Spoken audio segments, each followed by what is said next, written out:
To my channel. இன்னைக்கு இந்த வீடியோவில் நீங்கள் பிஃபார்ம் அதாவது பேச்சுலர் ஆஃப் ஃபார்மசி கம்ப்ளீட் பண்ணதுக்கப்புறம் என்னென்ன கவர்மெண்ட் ஜாப்லாம் இருக்குது, நம்ம எந்தெந்த மாதிரி ஃபீல்டெல்லாம் ஒர்க் பண்ணுவோம் அப்படின்றத பற்றி இந்த வீடியோவில் ஃபுல்லாக பார்க்கலாம். இப்போ government hospitals pharmacy, government hospital இருக்கும்ல, அங்கே வந்து நம்ம ஃபார்மசிஸ்ட் ஆகலாம். அதுக்கு வந்து எம்ஆர்பி மெடிக்கல் ரெக்ரூட்மெண்ட் போர்டுன்னு ஒரு போர்டு இருக்குது.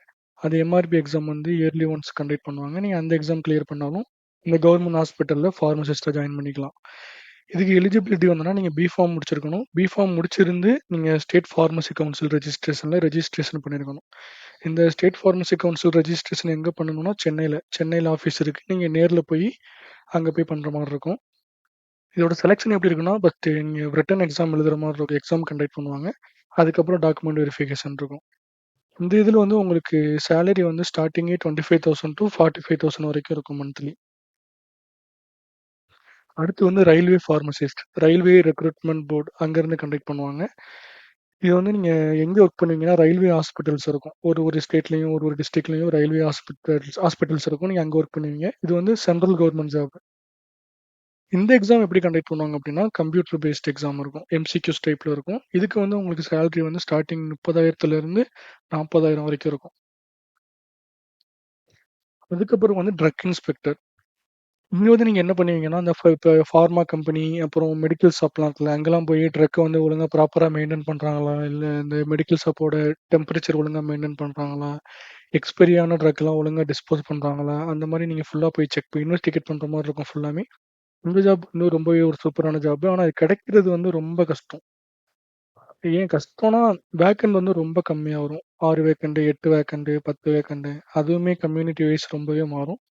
இதுக்கு வந்து நீங்க எப்படி இருக்குன்னா, இந்த செலக்ஷன் ப்ராசஸ் வந்து எக்ஸாம் வைப்பாங்க. எக்ஸாம்க்கு அப்புறம் டைரக்ட்டா இன்டர்வியூ இருக்கும். இது வந்து UPSC level, union public service commission இருக்குல்ல, யுபிஎஸ்சி லெவல்லயும் நடக்கும், ஸ்டேட் லெவல்லயும் நடக்கும். 2 எக்ஸாம் இருக்கு ட்ரக் இன்ஸ்பெக்டர்லயே.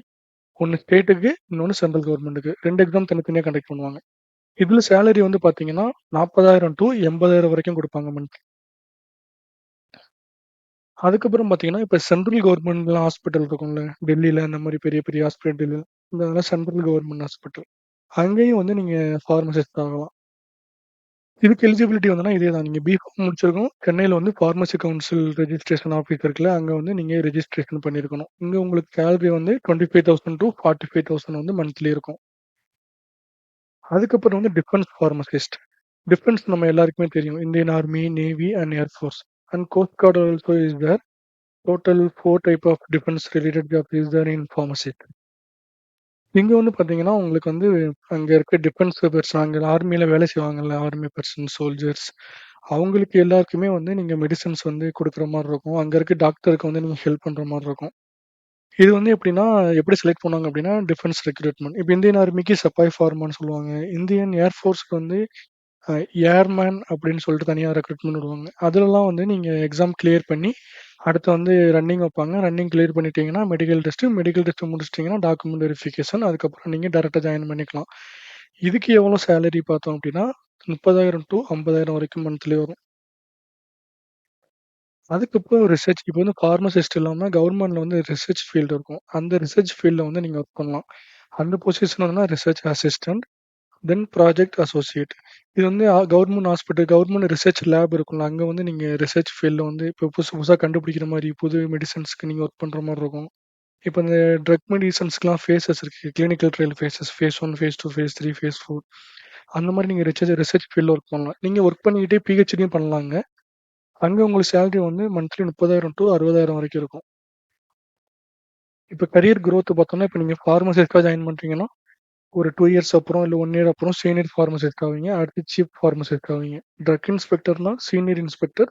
அடுத்து ட்ரக் கண்ட்ரோலர். ரிசர்ச் அசிஸ்டன்ட்னா நீங்க சயின்டிஸ்ட் ஆயிடலாம். இது எல்லாத்துக்குமே ஏஜ் லிமிட் வந்து பார்த்தீங்கன்னா, யூசுவலா 18 to 32 இயர்ஸ். 18 வயசுல இருந்து 32 வயசு வரைக்கும் இருக்கலாம்.